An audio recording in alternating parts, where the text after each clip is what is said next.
За төлөвлөгөө зорилго хоёр алт хэлмийн зөрүүтэй. Тэр нь юу вэ гэхээр төлөвлөгөө зорилгоосоо илүү бэлэгдэх магадaltaй байдаг. Төлөвлөгөө хийхдээ 3 юмыг анхаарах хэрэгтэй. Төлөвлөгөө хийхдээ эхлээд зорилт дэвшүүлнэ. За одоо англи хэлтэй сайн ярьдаг ийм чадвартай болно гэх юм бол зорилт нь юу гэж хэлэхээр жишээлбэл IELTS 6.5 дээр хүрнэ гэдэг үл энэ таны яг зорилт. Хоёр дахь нь бол тэр зорилтондоо хизээ хүрэх юм бэ гэдэг хугацаа тавина.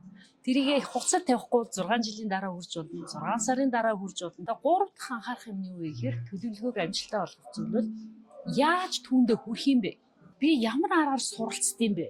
Уншиж суралцд юм уу? Юмыг харж суралцд юм уу? Эсвэл сонсож суралцд юм уу гэд ийм 5 мэдрэхүүгээ ашиглаад миний нэг суралцах их суралц гэж үүдэг. Суралцах арга. Тэр арга олчих юм бол жишээл миний хувьд бол ингээд бичиж тэмдэглэхээр айгүй сайн тогтдог.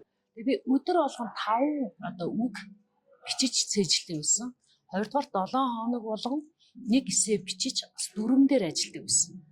Ингэж ажилласныхаа үр дүнд 6 сарын дараагаар өссөн оноогоо авчигдсан. Тэгээ энэ аргыг ашиглаад үзээрэй.